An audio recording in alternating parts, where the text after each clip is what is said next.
because I think that's one of the powerful thing with scent is that it slows you down when you're engaging with a work of art, which I was just talking to a colleague who was kind of studying the movement of visitors in museum. Like, people don't spend more than like 20 seconds in front of a work of art. It's known by museum professional. Like, how do we change that, right? Because it takes time to explore a work of art, and scent kind of does that. It slows you down because you have to use a sense that you're not used to using, and it also demands a lot of focus. So yeah, we ask people to do that. And what is neat with that then is that we were really touching on an intergenerational audience. So I remember one of a response by a little girl. She had drew a bubble bath. That was her description of like looking at the work of art and smelling the scent. A bubble bath. Yeah. Like a bath. She had a bathtub with like some bubbles spilling out. So that's what also is interesting, is like you can use scent actually as a creative prompt, right? People might write, but maybe you want to draw, maybe sort of scents evoke different mark making for people. So yeah, that's an example of how one event that we did. I want to repeat something that you said. It's just smell slows you down. I just love that. It does. It really does. It does. And especially when you encourage visitors, I often, start any olfactory experience with, we can call it a meditation or kind of a mindful exercise where, people come from different places. We bring different energy, and using senses over than sight demands kind of an intention.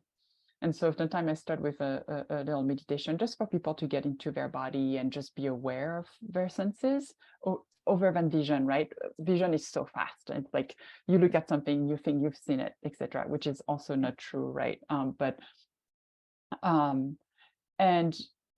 I encourage people to also try to not identify the scent, but rather be curious about it. It's daunting. It's a bit like talking about wine, right? People should think that you should use this word to describe this, etc. Truth is that we all have different tastes, and we all also have our sense of smell is both personal, cultural.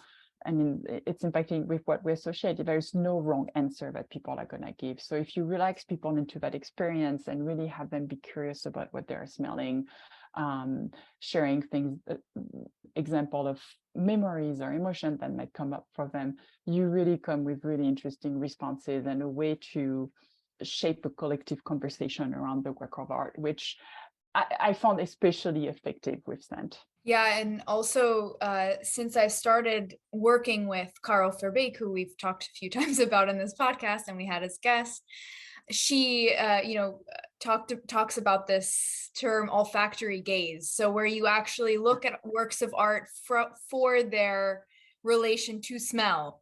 And this also slows me down, right? Because it's okay, I'm not physically smelling in the museum space, but I now go into a museum and I look for references to smell, or anywhere. I mean, I was just in Cologne and I was at the Cologne Cathedral, and there was this beautiful altarpiece of the three Marys with the myrrh bearers behind Christ, and getting ready to anoint his feet with the jars. And so there's these references also that you can look for in to smell, that without physically smelling, that slow you down. So I also love this aspect. If you really get people to slow down and look for the smells in the works of art, you can also have that.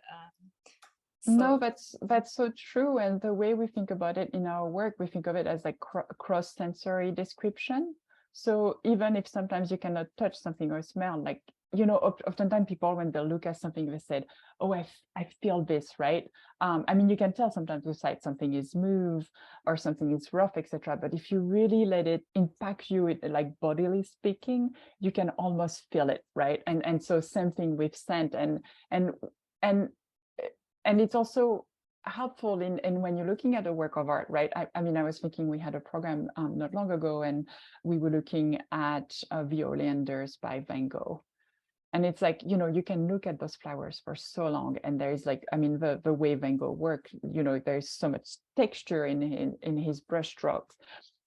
but thinking of those oleanders and just thinking of like how they might have felt and their smell, right? Just bringing that to life can make the looking so much more vivid and impactful on people and memorable. Yeah.